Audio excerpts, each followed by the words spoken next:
Bom dia. Eu vou fazer algumas considerações e vou chamar essa matéria que eu vou botar no YouTube como o predomínio do dólar está ameaçado. E esse título praticamente repete o título que o André Lara Rezende publicou recentemente, em outubro, ao longo do mês de outubro, para o jornal Valor. Ele deu uma entrevista ao Alex Ribeiro e fez uma apresentação também de um artigo que ele chamou de A Fada da Dívida. Então são artigos de outubro desse ano. E ele falava do predomínio do dólar está ameaçado. Sem interrogação. Eu boto uma interrogação nisso. Depois, pouco mais adiante, ele fez uma palestra na PUC, que ele chamou isso no dia 31 a palestra foi um pouco mais adiante, que ele chamou de Moeda, Direito e Política, que foi postada pelo YouTube. O André Lara Rezende é um dos mais gabaritados críticos da política econômica brasileira, particularmente da política monetária. Ele se destacou muito junto com o Arida.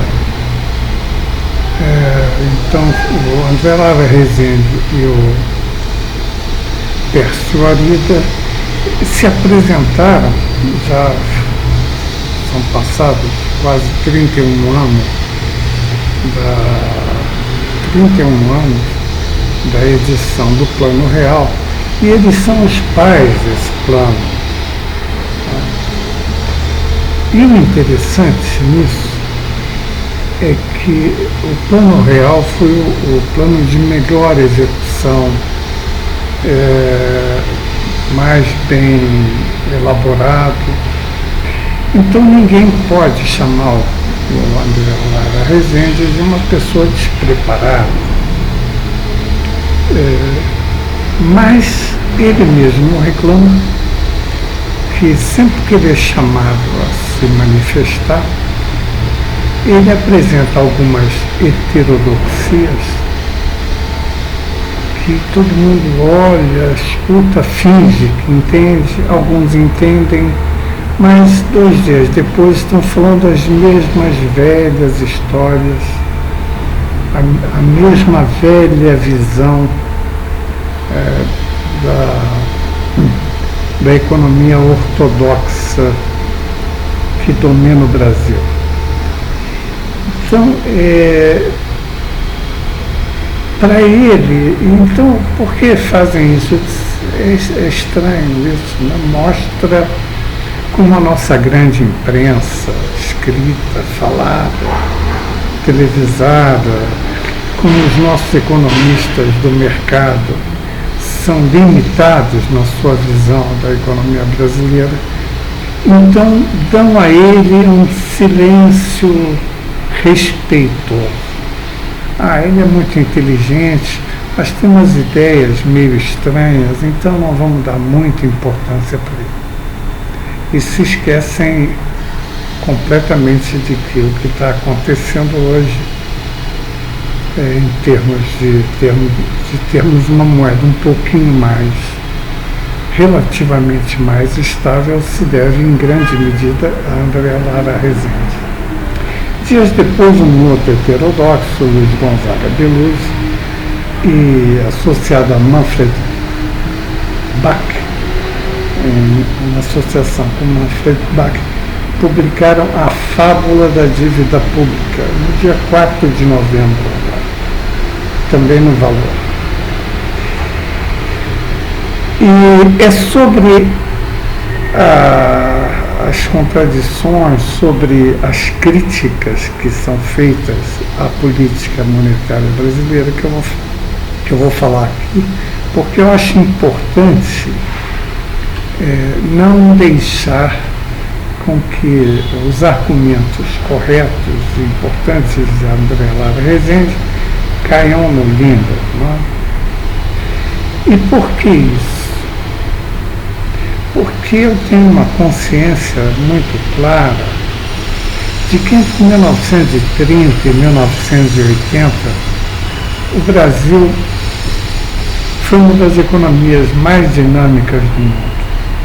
Crescemos 7% ao ano, em média. E isso, nós éramos a China da época, em termos de crescimento.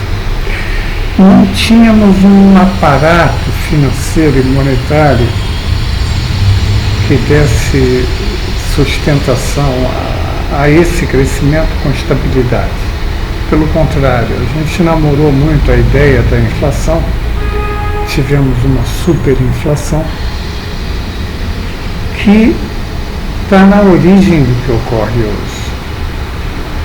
Então, a partir de 85 e daí para frente, já há 40 anos, o Brasil deu uma importância enorme para a questão anti-inflacionária e com isso o nosso crescimento se tornou pífio. O professor Bresser Pereira costuma dizer que o Brasil, a nossa região, inclusive a Europa, mas o Brasil é uma economia semi-estagnada. Então, tivemos de 30 a 80 uma dinâmica econômica com crescimento forte, com muita inflação. E a reação foi criar uma série de instituições, de leis, de objetivos de política econômica que privilegiaram profundamente a questão monetária em detrimento da questão econômica. Então vamos lá, vamos entrar então direto na questão, já que é dívida e moeda mundial, a questão, vamos começar com a dívida pública. Muita gente diz que a dívida pública não é uma coisa a ser paga, etc. Eles dizem assim, não, a dívida pública é muito importante. Ela só não deve ser mecânica, a medição dessa dívida não deve ser uma questão mecânica, como, por exemplo, se faz no Brasil, onde há sempre uma chave mestra que resolveria o problema, que é a relação dívida pública sobre o PIB. A dívida pública sobre o PIB em percentagem. Então, você costuma ver nos jornais, a dívida está em 70 e tanto, vai passar para 90, vai passar para 100% do PIB em poucos anos. Então, se joga lá para frente os números, um crescimento astronômico, e você, com isso, justifica as taxas de juros enormes que você pratica. Mas a essência do argumento, teórica do argumento do André Lara Rezende, ela é óbvia, ou deveria ser óbvia, não? Mas ele diz o seguinte, em todo caso, a dívida pública, em todos os casos, a dívida pública é sempre um ativo privado. Ele falou, inclusive, da questão, é como se fossem as partidas dobradas dos contadores. A cada lançamento a débito tem que ter uma contrapartida a crédito. Então, no caso, quanto maior for a dívida pública, no caso do Brasil, maior a disponibilidade de ativos privados, auferindo juros excessivos. Isso é a tônica do Brasil. O Beloso confirma a importância da dívida pública e diz que ela é um substituto do dinheiro. E usa uma frase que eu considerei muito bem colocada, então eu boto aspas nela.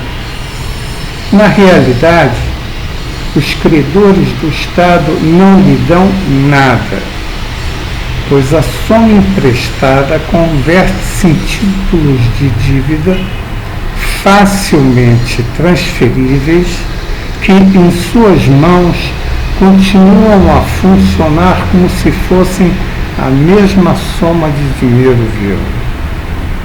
Então, eu tenho dinheiro, compro um título da dívida pública, que é como se fosse dinheiro, ele tem a mesma liquidez praticamente do dinheiro, e isso, por conta disso, o governo brasileiro me paga uma taxa de juros gigantesca. Bem, ao contrário dos preceitos de Keynes e de Minsky, dentre outros, eu não vou aqui entrar neles, a verdade é que muitos estados nacionais se endividaram excessivamente, se tornaram, nesse caso Minsky diria, entraram num caso de fragilidade financeira, que não levaram em conta a qualidade do gasto. Então, o pensamento ortodoxo dominante mede seus limites por conta dessa relação dívida pública sobre PIB. Lara Rezende fala do Kenneth Rogoff, que foi colega dele na pós-graduação numa universidade norte-americana e que dirigiu o Fundo Monetário Internacional.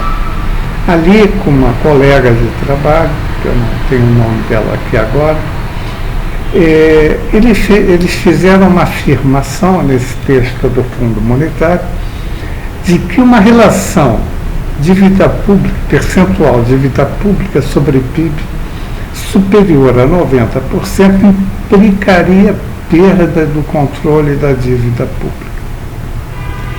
Então, uma das críticas que o Lara faz, que eu faço, que o Beloso faz, por que 90%? Por que não 93,4%?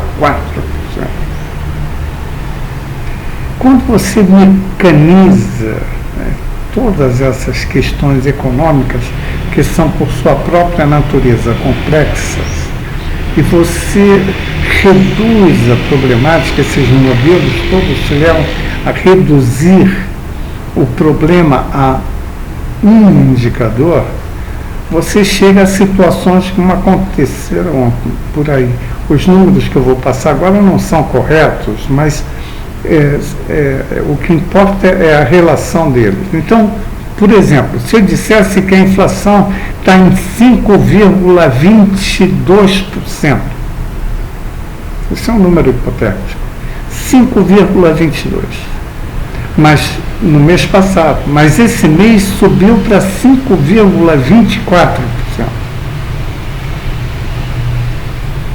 Então, isso é muito comum de você enxergar as autoridades, os economistas de mercado, principalmente, discutindo a inflação na segunda casa decimal. Na segunda casa decimal. Passou de 5,22 para 5,24. Ora, se você quer estudar, se vocês querem tentar explicar a economia brasileira com base em números assim, fiquem à vontade. Fiquem à vontade. Agora, não tentem conversar com André Lara Rezende, com Beloso, ou com outros heterodoxos que acham que esse tipo de discussão não faz nenhum sentido. Bom, dito isso, isso era o que eu queria dizer sobre a dívida pública com base nos textos de Lara Rezende e de Beloso.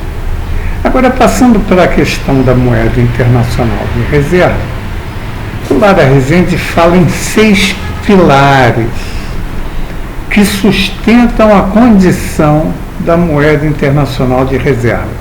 Ou seja, aqueles analistas mais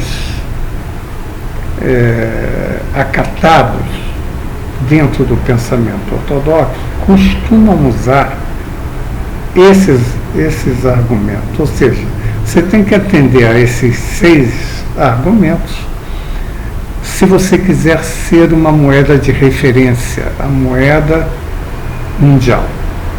O primeiro é ter estabilidade macroeconômica, fiscal e monetária. A segunda condição é ter um banco central independente. O terceiro é ter um princípio de liberdade dos fluxos de capital e inexistência de controles cambiais, ou seja, liberdade para os fluxos de capital e inexistência de controles cambiais. O quarto é a existência de mercados líquidos e profundos. Esse atende muito bem ao dólar, que é uma moeda mais livre, que tem um mercado mais livre e mais profundo. Mas ele fala em 6. E esses 2 últimos são conflitivos, porque eles dizem: você não deve usar o dólar como arma de guerra, ou seja, para aplicar sanções ou sequestro de reservas de ninguém. Mas o Biden usou, e o Trump também usa como arma de guerra. E, principalmente, o Biden usou como sequestro de valores. Quando começou a guerra da Rússia com a Ucrânia, foram sequestrados bilhões de dólares russos que estavam em bancos ocidentais. Ora, a ideia, o princípio da liberdade e da propriedade é um princípio sacrossanto do Ocidente, do capitalismo ocidental.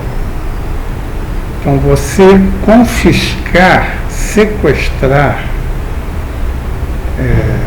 as reservas russas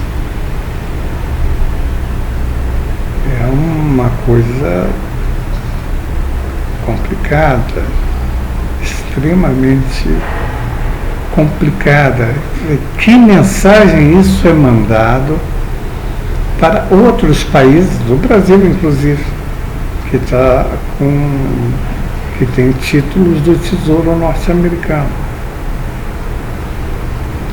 Pode sequestrar bens, reservas, depósitos que um país tem nos Estados Unidos?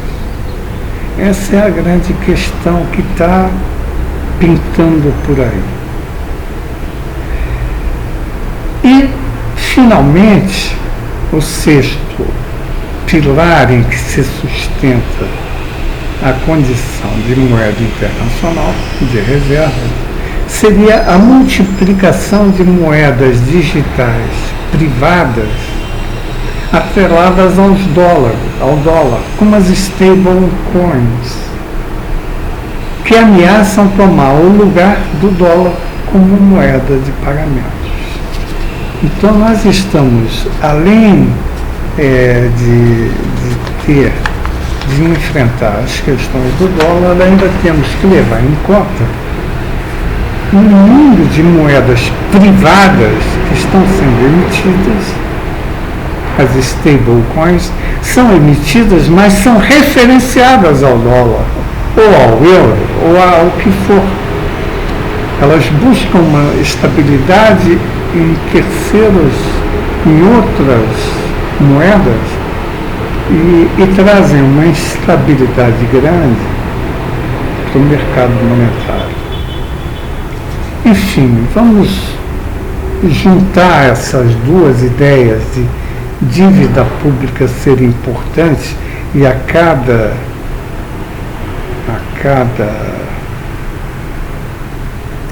dívida do Estado, aumento da dívida, corresponde ao aumento de um ativo privado, quer dizer, a dívida pública é a contrapartida do ativo privado.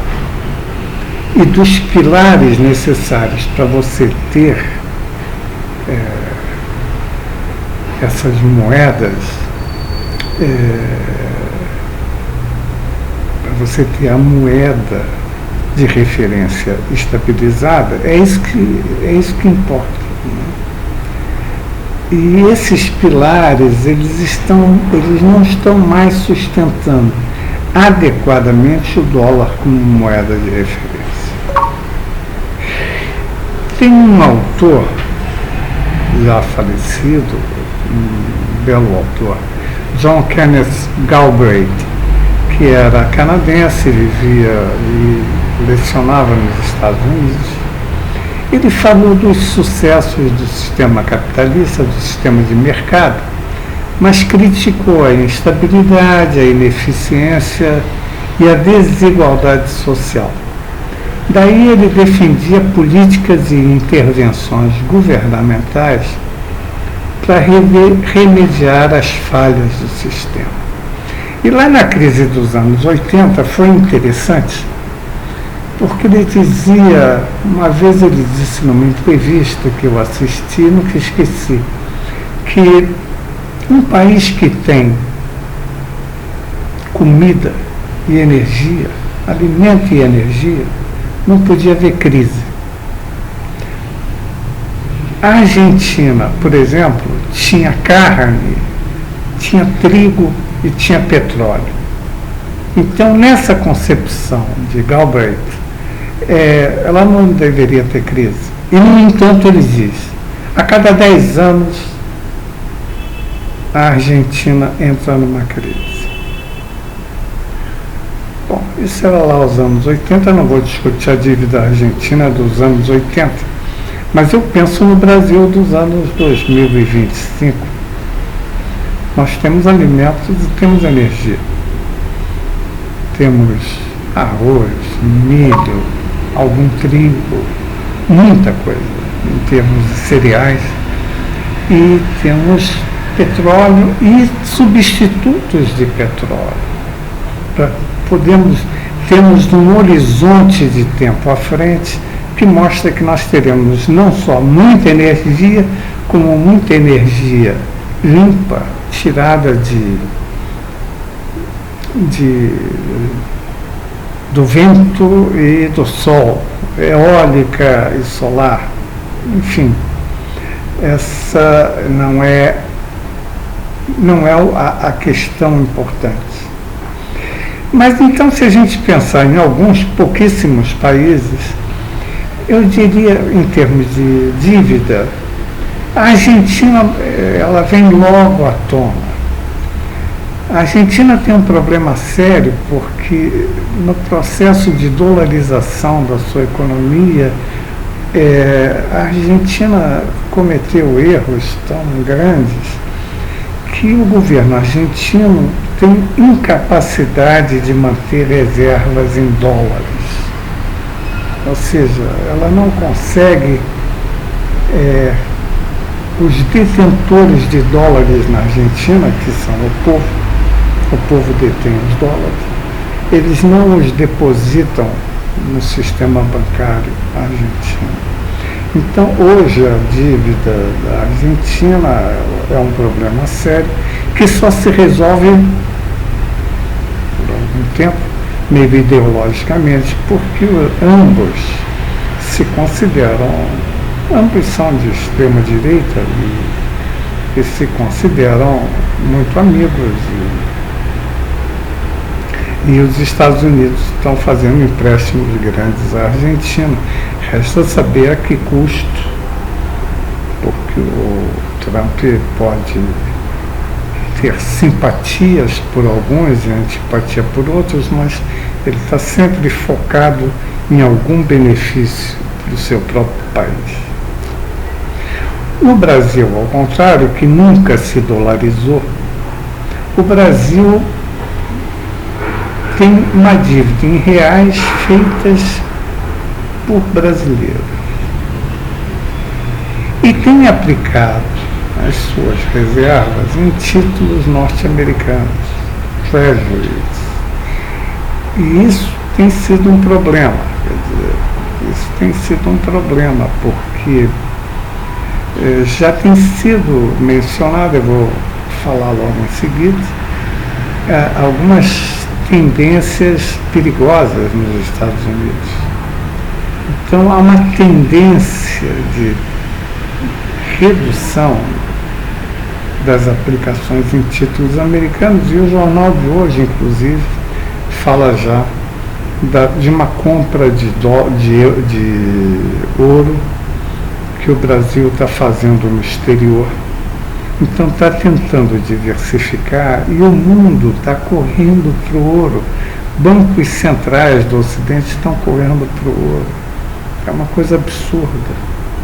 Enquanto uma grama de ouro, fazendo um cálculozinho, não interessa como, lá em 44, em Bretton Woods, uma grama de ouro equivalia mais ou menos a mesma coisa que o dólar.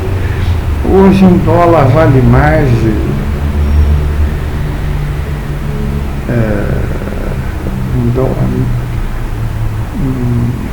você precisa hoje de cento e tantos dólares para comprar uma grama de ouro. Uma grama de ouro vale mais do que 100 dólares hoje. Eu não fui ver ali, mas outro dia eu escrevi, valia 100 dólares na época que eu escrevi. E como o dólar está se desvalorizando muito, já há um medo no mercado da questão do endividamento dos Estados Unidos. Os Estados Unidos têm uma dívida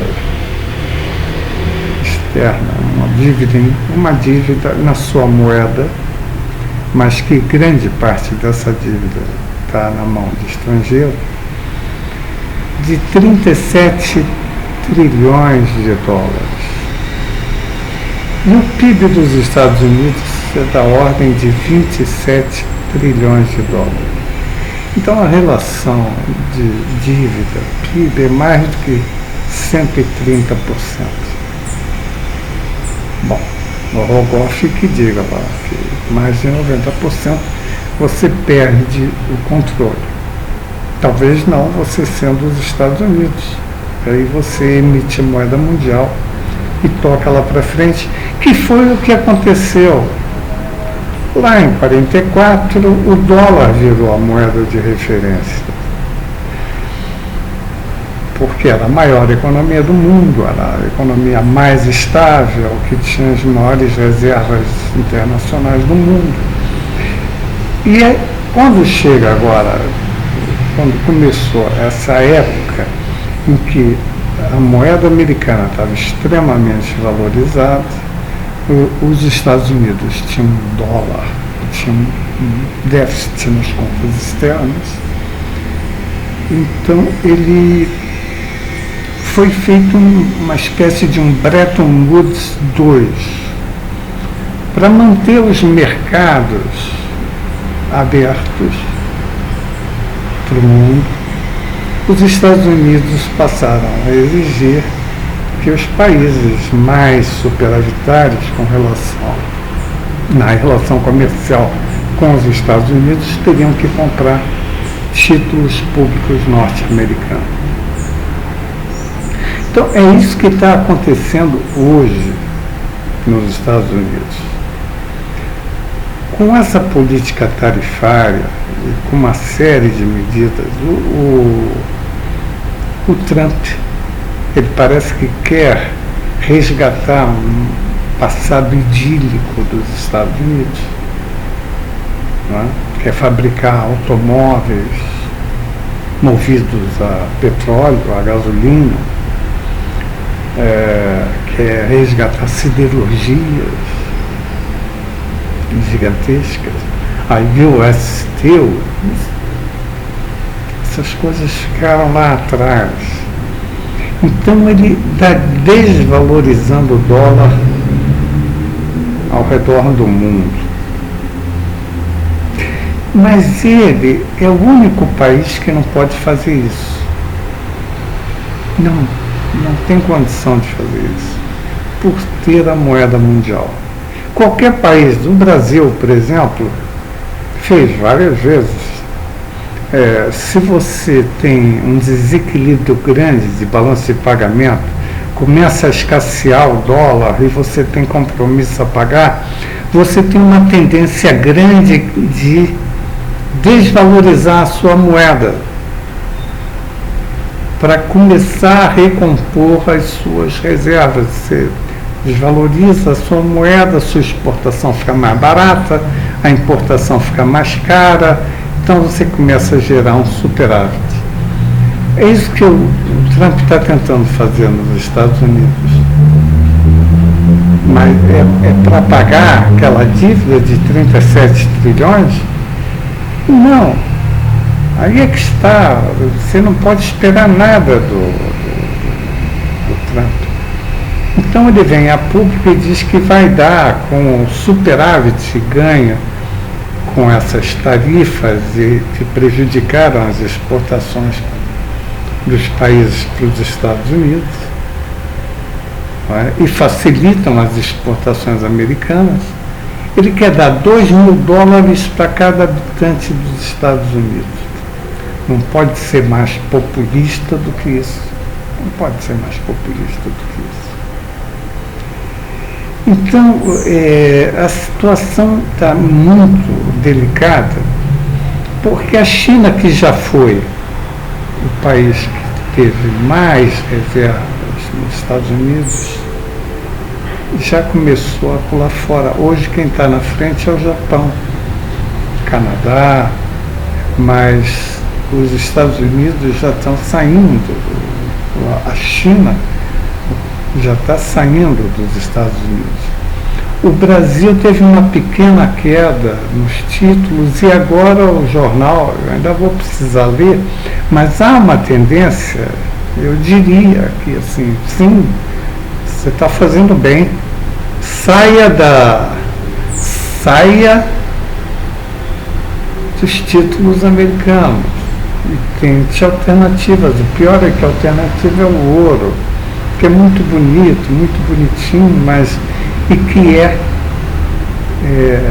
sempre foi visto pela espécie humana como uma unidade invariável de valor.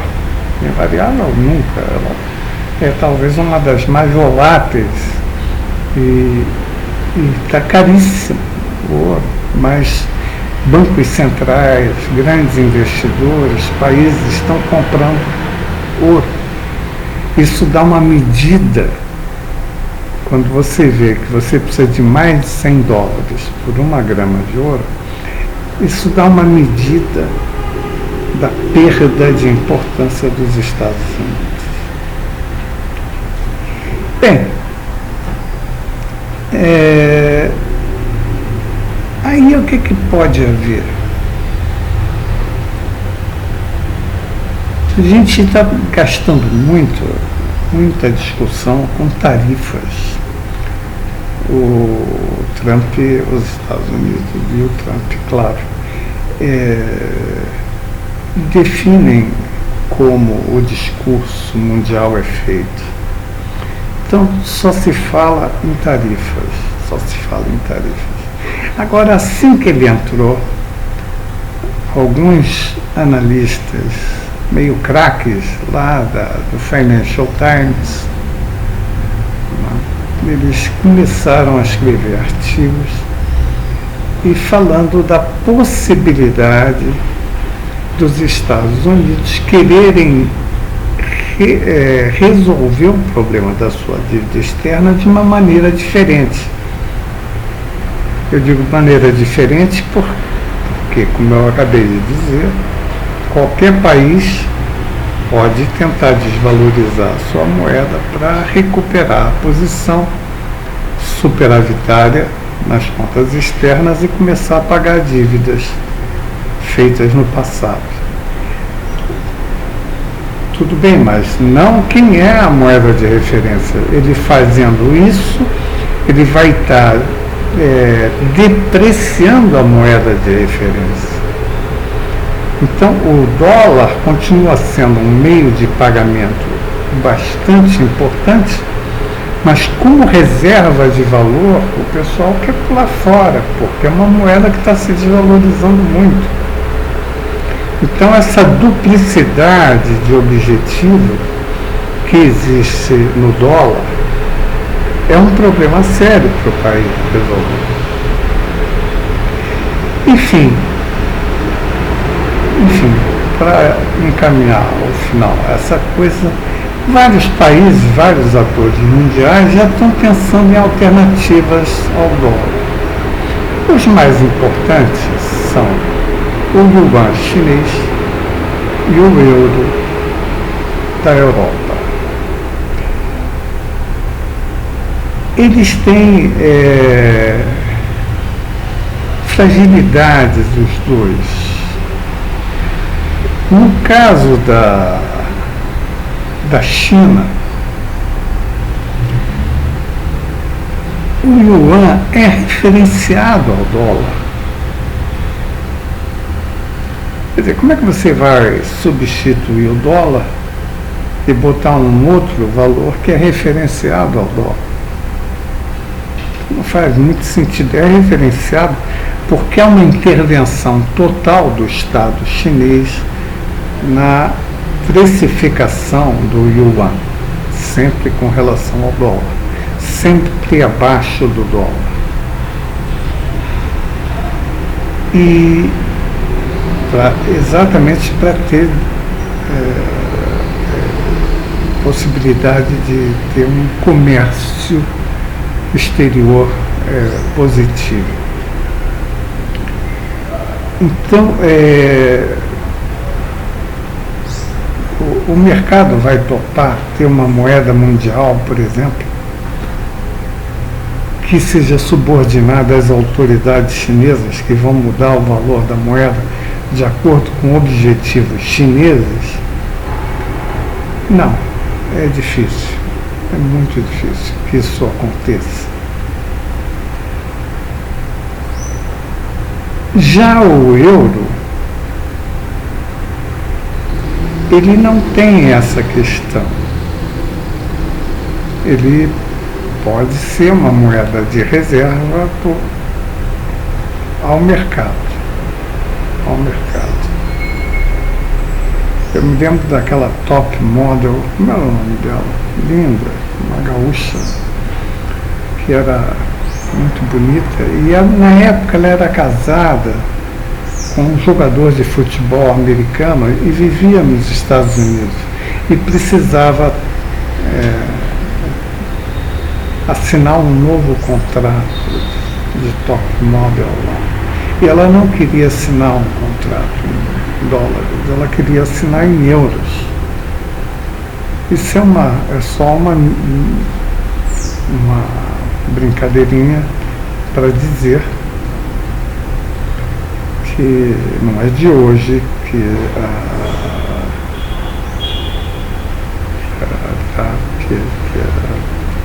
as pessoas estão querendo fugir do dólar como reserva de valor. Porque como meio de pagamento, então, como meio de pagamento, mesmo assim, a China fez, isso também está saindo na imprensa desses dias,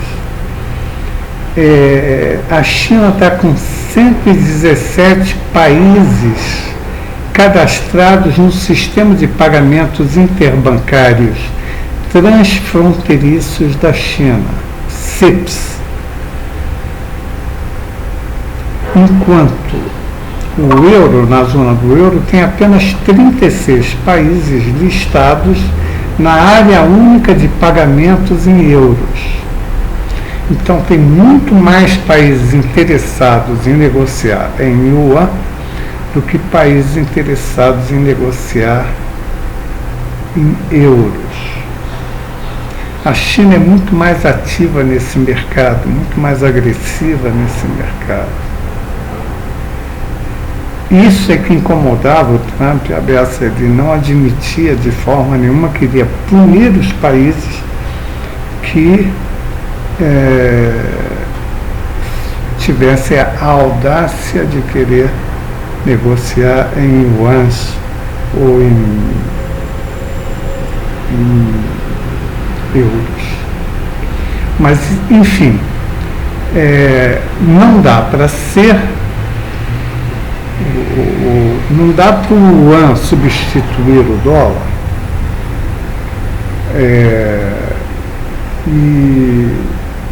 e a estabilidade dele, se ele seguir o dólar, a estabilidade dele vai ficar dependente da estabilidade do dólar. Então ele não teria por que modificar.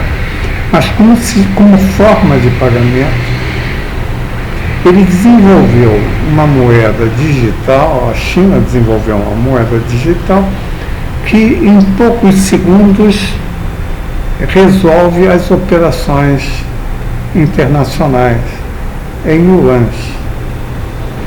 Isso pode substituir o SWIFT, que é um sistema de pagamentos internacionais que já vem de vários anos e que já está superado.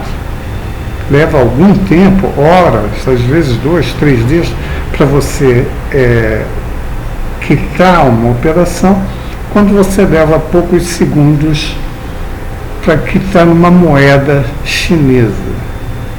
Então, o americano, nas questões monetárias, por conta de ser a moeda mundial e de ele deter privilégios exorbitantes, ele não atualizou os seus sistemas eletrônicos e por isso ele está atacando o Brasil, porque tem o Pix.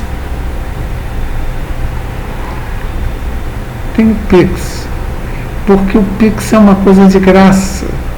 Além de ser automático, ele é gratuito.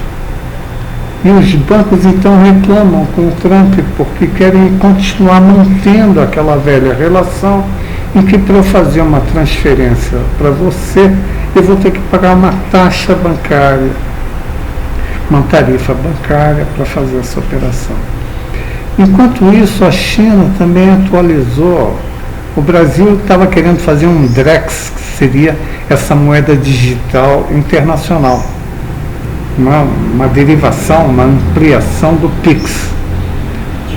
Deu uma parada, viu que a barra é meio complicada. Mas a China tem uma moeda digital. Então, com isso, ela vai ampliar muito o seu papel como moeda de pagamento. Também alguma coisa vai acontecer com o euro, acredito que mais como reserva de valor do que como meio de pagamento. Então, o mundo tal como eu o vejo, só para completar, tal como eu vejo, o mundo tende a ter uma multiplicidade, no máximo 3 moedas, para dar conta das questões monetárias. Resta saber como os Estados Unidos vão reagir a isso. Porque eles estão querendo, talvez,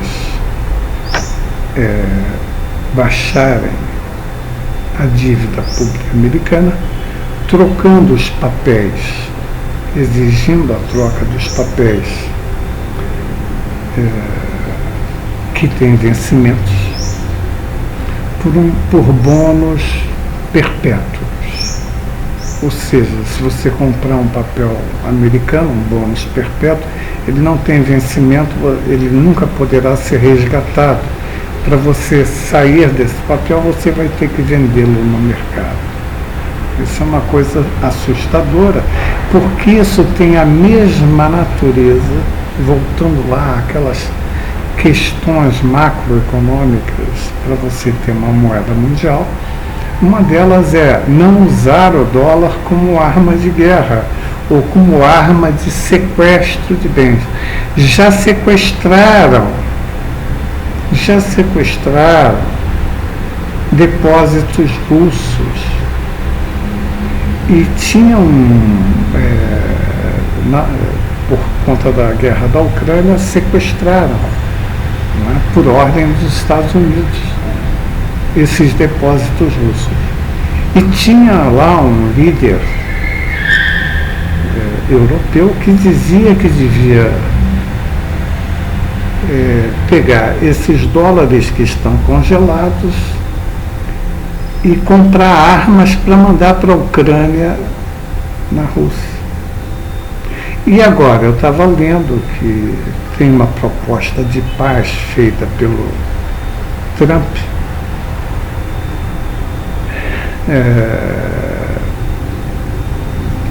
já em convênio com a Rússia, mas